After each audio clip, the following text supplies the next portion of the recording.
Hey, hey, hey, and welcome to Financial Confidence on WYTV7 Christian Broadcasters Network. I'm your host, Lynn Demmons. That's Demmons, no demons here, Demmons. We thank you for tuning in for this episode of Financial Confidence.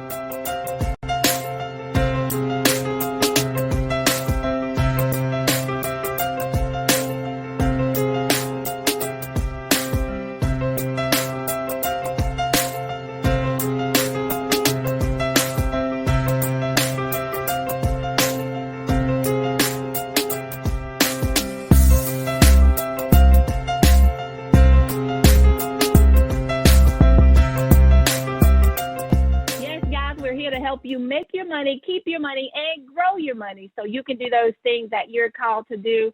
That's to build generational wealth and leave an inheritance for your children's children. Our guiding principle for this show is Matthew 6:33. Seek ye first the kingdom of God and his righteousness, and all these things shall be added unto you. We also implore that you pray over your finances so you can do the things that you're called to do. So if you will, bow with me. Lord, help us to value the things in this world that are really valuable. That's our relationship with you, our lives, and our families. Help make us responsible stewards of your financial resources, and let us trust your holy word. In eternal glory, in thy son Jesus, we pray. Amen. All right, guys, we are ready to get it started with the tax guru. Yes, the tax guru. I know you hate it. This is not your favorite, but it's something you must know. Yes, you must know these things. We have an expert in the audience. As our guest today. Also, guys, she is the local business person of the year. So you don't want to miss this. Get your pen and your paper. Get the information you need to protect you, your business, and your family's financial legacy. So I wanted to introduce to you all today, Miss Cathi Cortland. Cathi, how are you? Great, thank you. Thank you for having me today. Awesome. It's a pleasure to have you. It's always important to have someone of your expertise, if you will, with us here on the podcast. So if you will, just share a little bit about yourself, please. So my name is Cathi Cortland, and I'm an enrolled agent. An enrolled agent is a federally licensed tax professional, and I'm a certified tax coach. I'm a graduate of the American Institute of Certified Tax Planners. I've been in the industry about 15 years. I've my own business for 6. Okay, awesome. So in thinking about that, talking about your tax expertise, how did you get to this point? What led you to become an enrolled agent, this person who's going to ensure that everyone's abiding by those guidelines of the IRS? Ever since I was a little child, I liked filling out forms. My mom said I would have sold the house if I could have. But I was always interested in taxes because they're like a big puzzle. There's all these different pieces, and sometimes they can go together in different ways to make different outcomes. And for some reason, I wanted to be a tax attorney. We couldn't afford law school. And so I kind of just stopped doing it. And years later, I got back into tax. My husband said, if that's what you really want to do, we'll figure out a way to make it happen. And I started off with a tax class, and it grew from there. Awesome. So you mentioned when you were a little girl, you used to fill out forms. So what was your first job then growing up? What did little Cathi do with the first job and her first paycheck? So I am from California, in Santa Cruz, which is the only boardwalk on the West Coast. And my first job was in the restaurant there. I stayed there about 5 years, and I went from just a cashier to actually the manager of the restaurant, and I stayed there about 5-6 years. All right. So thinking back to that first paycheck there at the restaurant, what did you do with it? My first paycheck, I actually went out and put a deposit on my first apartment. Oh, awesome. I can remember thinking back through all of my guests, and no one has said that, right? Put a deposit on their apartment. So you're our first. Awesome. So in thinking about that, that path, how did you get from the restaurant experience, from that experience to the tax experience? Can you sort of take us down that path, or what is your journey? What is your story? So I started off at the restaurant for about I was about 19. Then from there, it's a very expensive town. Santa Cruz is on the West Coast. We're only an hour and a half from San Francisco. Prices of housing grew very quickly. I did go to college, and I didn't enjoy it as much as I thought I would, even though I was really a straight A student. And I went from the restaurant to working in the mall, like a lot of kids do. We all went to work at the restaurant. We all worked at the mall. And then I ended up getting a job in the travel industry for a local travel wholesaler. And I spent 10 and a half years actually booking vacations for people. And with that, I actually got to travel. And I got to travel to many places around the world: Hawaii, Greece, London, Paris, all kinds of places. And then September 11 hit, and sales dropped dramatically. And I was commuting an hour and a half, gas guzzler truck, and the opportunity came up to take a class in tax. And I had always wanted to do it, and so I just did it. My company was really supportive and let me work different hours so that I can fit the class in. I would work full time and commute an hour and a half each way, and then afterwards go to class. Then when I finished the class, for my first tax season, I worked for H&R Block, big box stores, the first season. My very first day, I had a couple that came in and had their little fidelity statement, for their finances, and they had to go back home because they forgot something. And I went to my coworker and I said, I can't do this. You're going to take the people over. Because it had hit me that it was the first time I had to do a tax return with no answer book. And it really dawned on me how important this is to the individual person's financial life. This is not just, a tax return puzzle, but what I'm doing is going to affect not just their refunds or how much they pay, but really it affects what happens for them financially. And that just hit me over the head like the first day I actually went to work. And I realized just how important the job was. Right. Yeah, that is very important. It's a huge, crucial part that a person can use now to set them up to truly build their financial legacy if they know, right, how to actually use that document after the taxes are filed. But before we get to that, I do want to ask you one question about something you said earlier about the travel industry. What was your favorite place to travel that you traveled? I really, really enjoyed Greece. Greece is an Orthodox country, mostly. Mm-hmm. And I had actually just met my future husband, and he was Russian. He had been raised in Orthodox, but not really in church. And so I was just kind of getting my first introduction to Orthodoxy. And then here I am in Greece, which is highly Orthodox. And I got to visit a couple of the Greek mm-hmm. churches, and it's just an amazing feeling when you walk into the church. The island of Mykonos has 3,000 churches technically, because when the war happened and the men left, all the families created their own little churches so they could go pray for their family members who went off the war. Oh, awesome. It is a beautiful story. And they have a lot of beautiful architecture as well. Mm-hmm. So let's get back to the taxes. Let's talk about this. Oftentimes there are misbeliefs or false beliefs or misconceptions, whichever word you choose, that people have when it comes to their taxes.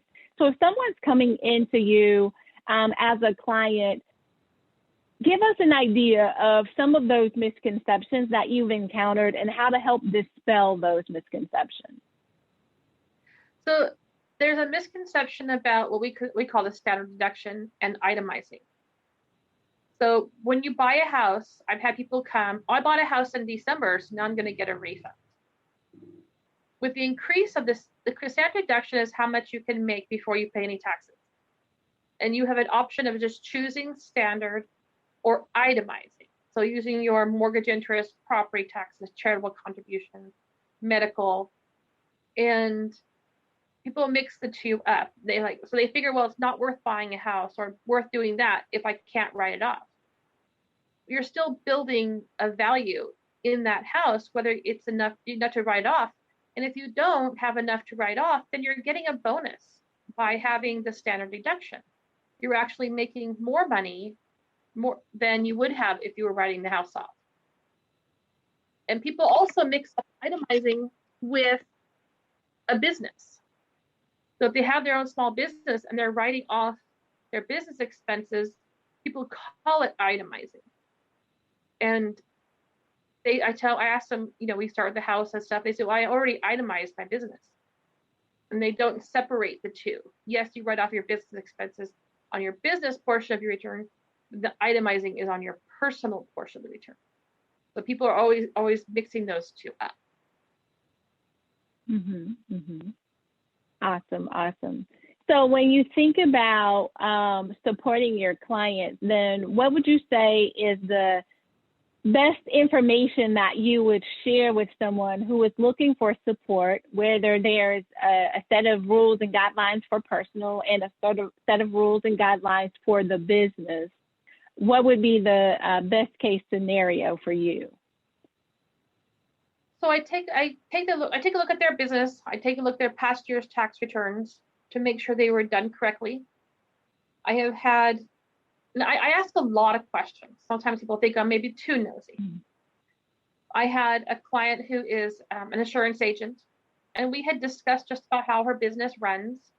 I ask a lot of questions, and I have actually been known to go to your business. Because sometimes if I go to your business, I might see something that you didn't think about or notice.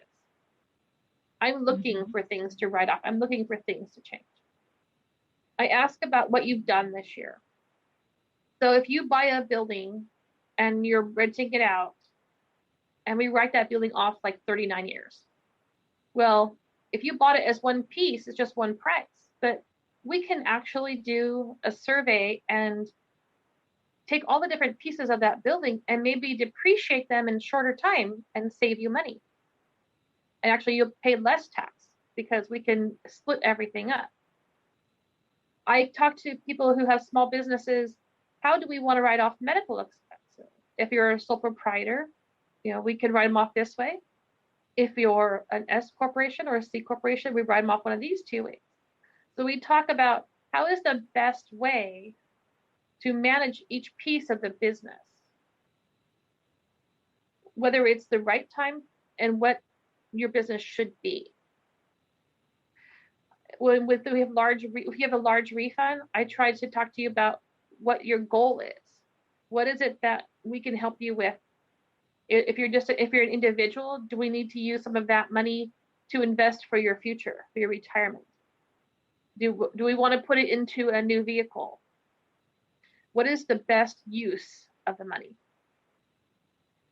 Some clients just take it and they just spend it. I had a family of like 5 that was living with the wife's mom, and all the dad wanted to do was buy a large screen TV instead of getting his family out of the house. I had a lady who did in-home care. Her income wasn't actually taxable, but she wasn't aware of that.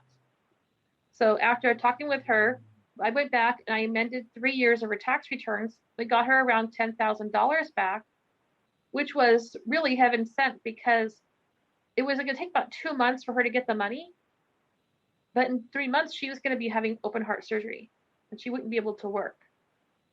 And so it was like God just placed us there right that time so that now she would have the funds to survive with her recovery time for her accident. These are the things that really make me appreciate what I do. If I can help people in these ways, it makes all the difference in the world. Awesome. Yeah, those are some really great stories and examples that you share there with those false beliefs, misconceptions, and things that you can do to fix it. So thinking about individuals starting from today. So last year, 2020, everything went awry, right? Everything went awry from even to the point where your taxes were extended out until July. So we all know now that that's not going to happen, right? Everything's still due at the normal time, normal date, April 15th. So what recommendations would you make to that person who wasn't ready for this year, or they didn't do everything right last year? What recommendations would you make for them to ensure that 2021 is set up appropriately? So the law requires that all documents be mailed out by January 31st. There are only a couple that may have an exception to that. When you get your documents, keep them together in a nice, safe place, because I find that people lose their documents by the time they get them and they come to me. Don't wait until the end of the tax season to file if you have all your documents. People who owe tend to wait, and then they're surprised by how much they owe. If you come in as soon as you get your documents and you have everything ready to go, we can file your return and you don't have to pay until April. But at least you know how much it is, and we can think of a way to make it work. I also will help you design a plan so that you actually don't have to owe so much. Whether we suggest taking more money out of your taxes, doing quarterly taxes, we can actually plan it so that you're not overwhelmed next year. What I find that is a lot of people, they think they need the cash, they file for exempt, 99 deductions, and they have no money taken out of their taxes, for their paychecks. They owe a lot of money at the end of the year, and they do it every year. And then the taxes just build up and build up. And then the penalties and the interest, and then they can't keep an installment arrangement. They can't keep it up because everything just keeps increasing, but they don't change the behaviors. So I work with them to try to change those behaviors. Let's get taxes taken out of your check. Let's have you do payments every 3 months. I set up a reminder system so that they get a reminder to make that payment in 3 months. I'm not going to abandon you just because tax season is over. I actually work with my clients throughout the year. So I have clients that I send a reminder every 3 months. Don't forget to do this. Don't forget to do this. Did you make your payment here? Did you put that investment in? I have a couple of younger clients that we actually got them to start some financial planning early. It's really hard. If you don't understand something, it's just too hard, so you don't do it. And when we're young, we're never going to die. So we don't plan for our future. And I was the same type of thing. And we wait until we're 40 or 50 to realize that we need a retirement and we need a future. And so if we don't understand something, we just don't do it. And they don't ask the question. So I'm working on getting younger people to get everything in line. I work with lenders to help the younger people learn how to qualify to buy a house. I work with the financial planners, and I actually do some financial planning myself. I am life and health insurance licensed also. I work with the client to protect themselves once they buy that home with a trust.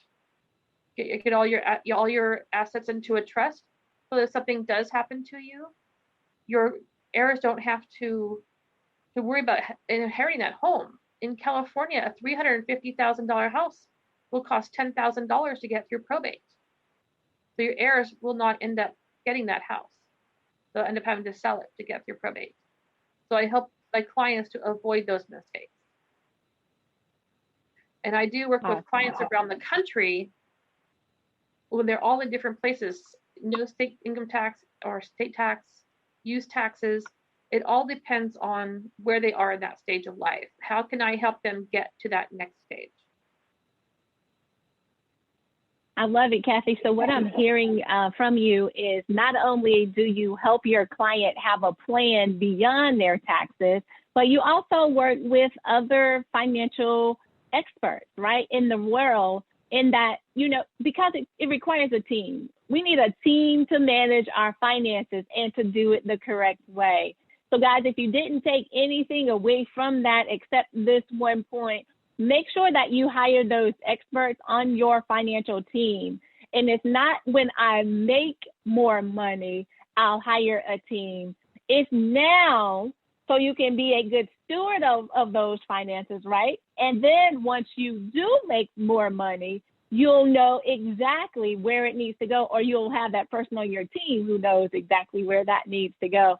So I love that conversation. It's a holistic conversation. You covered everything essentially from the job to the grade, right? What are those things we need to have in place along the way to ensure that all of our finances are set up appropriately? So Cathi, I wanted to ask you, what would be the last thing that you would like to share with our audience before we close out this show? Don't put things off. When you put things off, especially when it comes to taxes, you're going to pay more. If they think that you're defrauding, or if you're doing payroll issues wrong, there's 100% penalty. Everything that you get has a penalty or interest involved to it. The longer it takes, the more you're going to pay. Someone like me can sometimes get you out of some of the penalties and interest, but even if you're in an installment arrangement, the interest still accrues until that's paid off. So the better we can do to get you set up. And just because someone is a cheap tax professional doesn't mean they're good or bad. If somebody's really expensive, doesn't mean they're good or bad. You need to actually talk to the individual.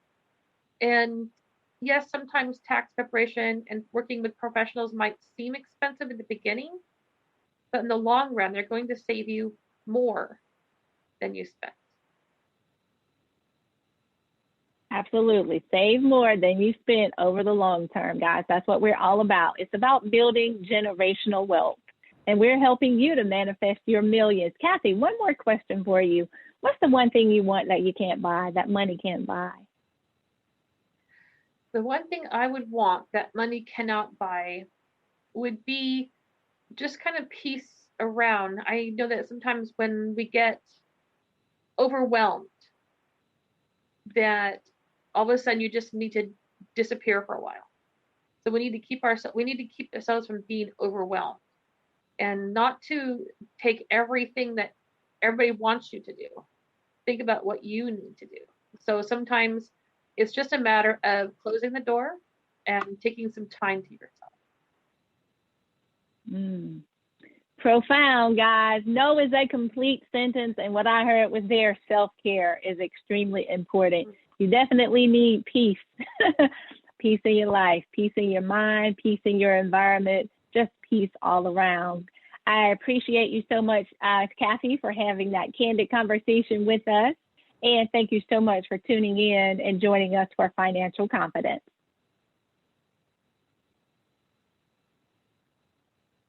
One more thing, Cathi, will you please share with us, for anyone who would love to connect with you, please share where we can find you.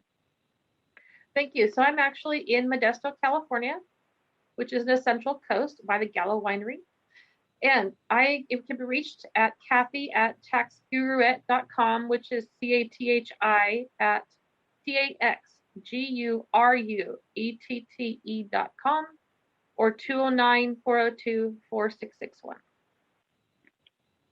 All right, guys, that's Cathi, the Tax Guruette. All right, Cathi, thank you so much for joining us here at Financial Confidence. And guys, we want to know if this was invaluable for you. Please head over to WYTV7.org, leave a donation so we can continue to do what we do. That's to educate, empower, and inspire. I want to thank you for listening in, Financial Confidence. Don't forget to subscribe and get updates. Give us a call or text us at 312-487-3350. And our keyword is Podcast FC. That's Podcast FC as in Financial Confidence. We thank you again for tuning in for this episode. We'll see you again, the same place at the same time. Until then, you guys stay safe. What if you could bring HBCUs and golf together? Well, now you can by joining Swing Into Their Dreams Foundation on the golf course, as we provide support and raise scholarships for aspiring HBCU students. Our HBCU students need our support now during this pandemic more than ever. So here's how you can help.